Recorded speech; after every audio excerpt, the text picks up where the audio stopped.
authority control have shown the current system is failing. 28 minutes to 8. So there are going to be real cuts to NHS services. We knew it was inevitable given the need to try to stop costs rising even more than they have been, but now we're getting a slightly clearer picture of what it will mean in practical terms. The think tank, the Nuffield Trust, has warned that in some areas hospitals will be closed, in others there will be fewer GP services. The campaigning organisation 38 Degrees says we need to know more. There hasn't been enough transparency. Laura Townsend is its director, and she is with me. Stephen Dalton is the Chief Executive of the NHS Confederation, and he's on the line. Laura Townsend, it's the sort of thing we are hearing. Is this what you were expecting?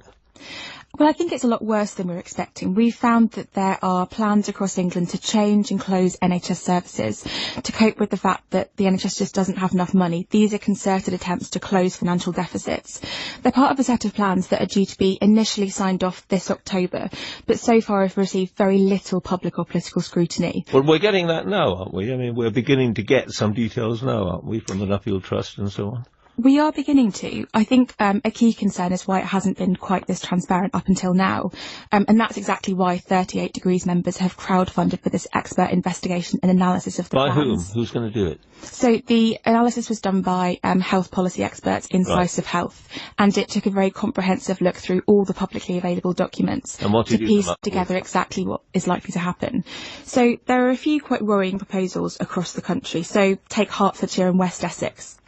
There are plans to reduce activity in the NHS to save £27 million. Meaning what? Reduce activity? That's a bit vague. It is vague, and I think that's quite alarming to patients, isn't it? So our analysis indicates that is likely to mean some service cuts, but I think the key thing is these plans are due to be initially signed off this October, a matter of weeks away. So plans to reduce activity, plans to consolidate services, plans to find efficiencies seem much too unclear for the rushed nature of these plans. Stephen Dalton, do you agree with that? Good morning. Morning. So the process that's taking place at the moment is about local leaders working across health and social care. For too long now we've either focused on the NHS or we've focused on social care, and when in fact for someone in need, for someone who's elderly, for somebody with a mental health problem, they need us to organise packages of care across a single package of care across health and care. Yeah, but we should have been doing that for a very long time, shouldn't we? Well, and now we're faced with these cuts, and we don't seem to know, at least if Laura Townsend accepts what 38 Degrees says is happening, we don't really know what is going on. Well, I think there are two elements to this.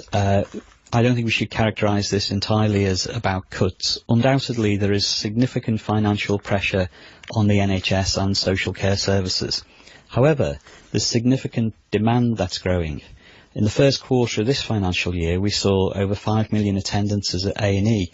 This was a 6.3% higher than the same period last year. No, I don't think anybody would deny that or accept that things have to change. But you say we shouldn't characterise it as being about cuts, but let's be realistic. That is what people worry about. If their local hospital is going to lose a lot of beds or even perhaps close down, if one of their GP surgeries is going to be closed down in a town, that's the sort of thing they worry about, and quite right too. I think that people rightly are worried about something that they care about greatly, which is the NHS and social care. But we do need to open up an honest debate. For too long we haven't been having that debate, and I'm afraid that in parts of our country the provision of health and care facilities, the way in which they're organised, can be more an accident of history rather than a plan for... You mean a hospital that we might have needed 50 years ago but don't need today, for instance?